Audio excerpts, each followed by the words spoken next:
का 1932 के खतियान के लिए संघर्ष झारखंड में मूल निवासी की पहचान और अधिकारों के लिए किया जा रहा है।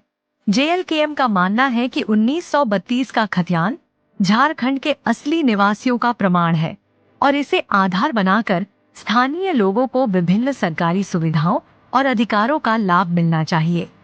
जेएलकेएम का संघर्ष और मांगे। 1. मूल निवासियों की पहचान।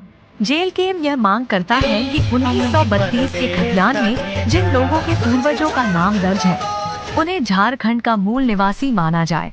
इसके आधार पर उन्हें सरकारी नौकरियों, शैक्षणिक आरक्षण और अन्य योजनाओं में प्राथमिकता मिलनी चाहिए। 2. भूमि के अधिकार। जेएलकेएम का संघर्ष यह सुनिश्चित करने के लिए है कि झारखंड के आदिवासी और मूल निवासी अपनी भूमि पर अधिकार बनाए रखें। खतियान के आधार पर जमीन के स्वामित्व की पुष्टि कर बाहरी लोगों को भूमि अधिग्रहण से रोकने की मांग की जाती है। 3. आरक्षण की नीति। जेएलकेएम चाहता है कि 1932 का खतियान आरक्षण का आधार बने ताकि झारखंड के स्थानीय लोगों को सरकारी नौकरियों और शिक्षा में उचित प्रतिनिधित्व मिले। 4. बाहरी लोगों का विरोध। जेएलकेएम का यह भी मानना है कि बाहरी लोगों ने झारखंड के संसाधनों और रोजगार पर कब्जा कर लिया है।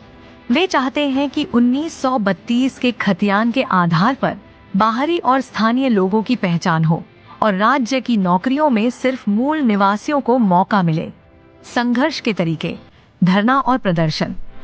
जेएलकेएम अक्सर झारखंड के विभिन्न जिलों में धरना, रैली और प्रदर्शन आयोजित करता है ताकि सरकार पर दबाव बनाया जा सके कि 1932 का खतियान लागू हो और उसके आधार पर नीतियां बनाई जाएं। राजनीतिक समर्थन।